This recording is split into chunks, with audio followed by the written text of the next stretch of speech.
السلام عليكم ورحمة الله وبركاته. ازيكم عاملين ايه؟ بصوا القرمشة بتاعة القرنبيط زي كنتاكي بالظبط، مفيش اختلاف عنه. والتتبيلة بتاعته كمان حلوة قوي. وفي سر هحطه في الزيت هيخليها متشربش زيت زي ما انتوا شايفين. انا منزلها اهو، بس بجد مفيش ولا نقطة زيت. فضلت مقرمشة لاخر لحظة. بصوا القرمشة. اوريكم كمان حتة وانا بقطعها. معلش يا جماعه لو صوتي كده، انا عندي برد. بصوا انا هقطع لكم واحده. بصوا الكفر، يعني كانه كنتاكي او كانه فراخ مقرمشه. هجيب قرنبيطه. بصوا لازم، انا بوريكم ان لازم الورق ده يكون اخضر، يعني صبحه مش. بصوا بقول لكم ان هي كمان لازم تكون جنب بعض كده ملزقه ببعض. القرنبيطه هي جنب اختها. هجيب السكينه واقطعها.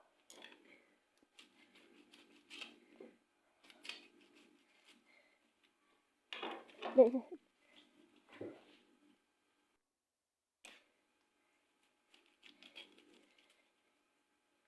اوريكم انا بقطعها ازاي. وكمان انا عاملاها ببيضتين اتنين بس، مش عامله بكميه بيض زي زمان، لا. بصوا انا الاول هفكفكها من بعض وبعد كده هبتدي اقطعهم كبير وبعد كده هقطعهم صغير. لو اوريكم هعمل فيها كذا حاجه. يعني هغسلها ازاي، هعملها خلطه كويسه، هكمل تقطيعها.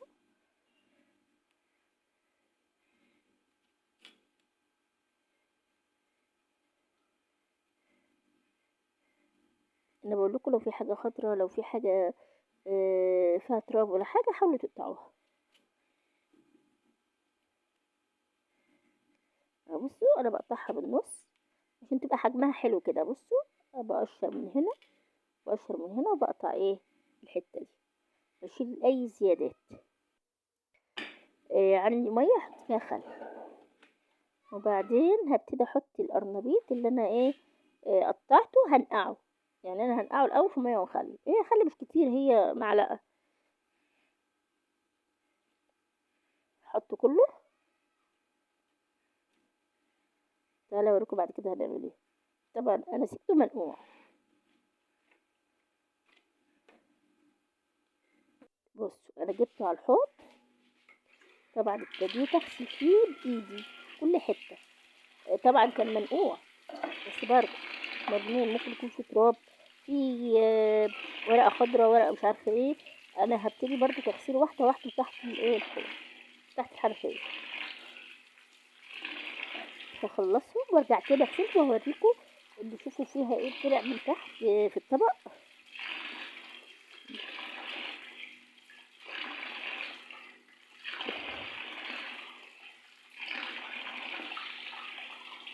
اخلصهم وارجع كده في الطبق.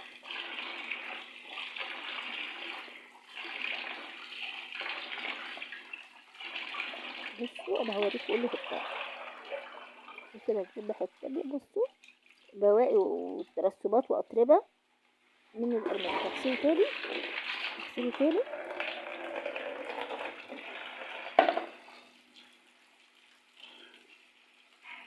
اغسله كذا مره، مش المره دي بس، اغسله كذا مره. صراحه انا بحب اغسل الحاجه كذا مره عشان النظافه، عشان صحه اولادي قبل اي حاجه، وجوزي طبعا، وصحتي انا، لان اي ميكروب بيبقى في الحاجه انت مش هتشوفيها.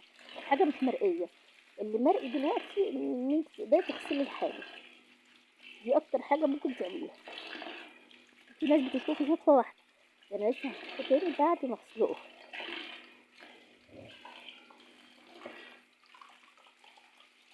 بصي لونه ابيض ونضيف ازاي. خلاص كده خلصته. بصوا بقول لكم برضه ان في كبس ده برضه بيطلع تاني. انا هفضل اغسل لحد ما ميبقاش في حاجه خالص. وبعدين عندي ميه على النار بتغلي، هحط فيها كمون وملح، واحط فيها ربع كوبايه لبن. لبن عشان خاطر الانتفاخات، وعشان خاطر تخلي لون القرنبيط ابيض زاهي كده ونضيف. هبتدي احطهم.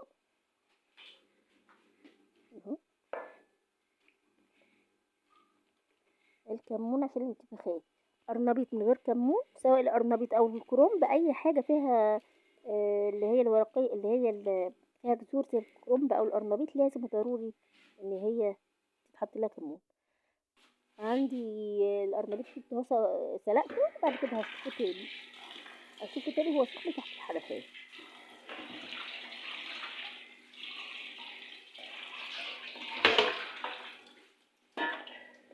عندي بقى الخلطه، تعالى اوريك وانا بوريك اهو هو بيستوي، بس مش بيستوي جامد. عندي طبق هحط فيه ايه بقى، كوبايه ونص دقيق، معلقتين نشا، معلقتين مليانين كبار نشا، كمون وملح وفلفل اسود وكزبره، ولو عايزه تحط شطه حط. عندي كمان بيكنج باودر معلقه متوسطه، يعني مش معلقه صغيره اهي بيكنج باودر. وكمان عندي بصل، عندي بيضتين بلدي، هي لو بيضه مزارع بيضه واحده تكفي، بس انا عشان خاطر البيض ده بلدي صغير حطيت بيضتين. يعني لو البيض الكبير المزارع حطي بيضه واحده، لان البيض هيخليها تنفش، بس مش هيديها ايه كبر حلو، بالعكس هيبقى شكلها وحش. عندي بصل مبشور وفص ثوم صغير، احط الثوم لان الثوم بيعمل برضه ايه حموضه. هقلبهم كويس وهبتدي احط ميه لحد ما تحتاج.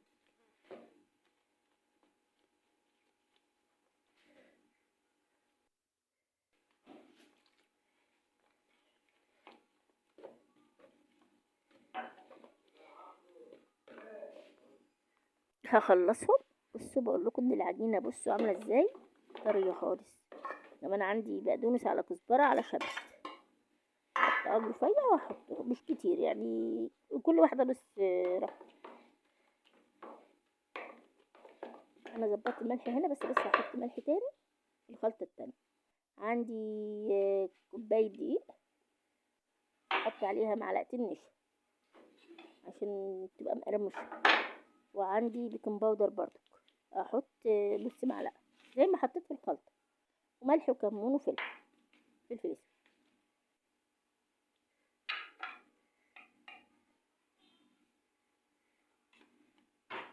هجيب شويه ميه ارشرشهم كده، يعني انا مش هعمل حاجه بسيطه، انا هعمل حاجه بسيطه، ارشرشهم كده، مش هكتر ميه تبقى عجينه، لا ارشرشهم كده بايدي مش كتير.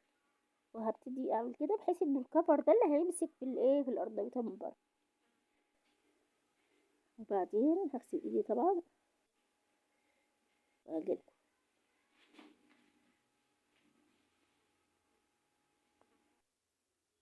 ادي الخلطه اللي عملناها، وادي الخلطه التانية. هجيب القرنبيطه، انا قايله لكم ان هو متماسك مش مهري، بس في كذا واحده ممكن تكوني اتهرت دي، هعملها قرص في الاخر للعيال.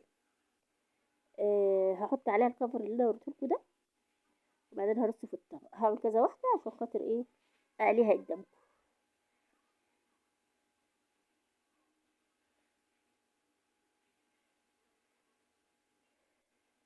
اهي.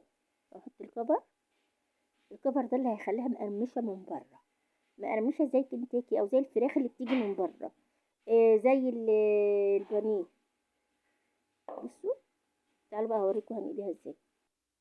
عندي طاسه سخنه على النار، هجيب معلقه نشا، نص معلقه نشا مش كتير، بصوا اهي، هحطها في الزيت. ده اللي هيخلي ده السر في ان هو القرنبيط ما يشربش زيت، صدقوني لاخر لحظه ما كانش فيه نقطه زيت شربها القرنبيط. بعد كده هبتدي ارصه.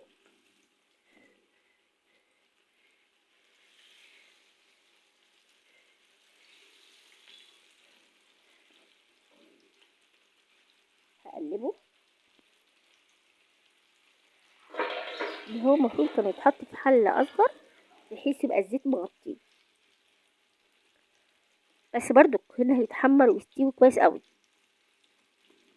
بصوا بقى انا هطلعه دلوقتي قدامكم من الزيت، بصوا لونه حلو قوي مقرمش ازاي، بصوا طعمه كمان يعني فوق الوصف، مش شارب زيت خالص خالص. بصوا لونه. انا هوريكم قدام الشاشه برضو ان هو مقرمش ازاي. بصوا بصوا مقرمش خالص. وكمان هقطع لكم واحده حته دلوقتي، طعمه جميل جدا. بصوا اهي بقول لكم مقرمشه، بصوا شكلها وهي سخنه. فدي كده في الاخر دي شكلها. اتمنى يا رب ان هو يعجبكم. بقول لكم انه حتى بعد ما بارد، على فكره ده بارد قبل ما خلصت الكميه. بصوا مقرمش ازاي. هوريكم واحده تاني كمان لان ما كانتش مقربه على الكاميرا. بصوا هجيب لكم واحده تاني وهوريها لكم مقرمشه ازاي اهي. ظبطت الكاميرا. بصوا مقرمشه. بصوا الكفر، انا هوريكم الكفر كاني حاطه جيتار، مش دقيق ولا ميه. يلا مع السلامه. السلام عليكم ورحمه الله وبركاته. مع السلامه.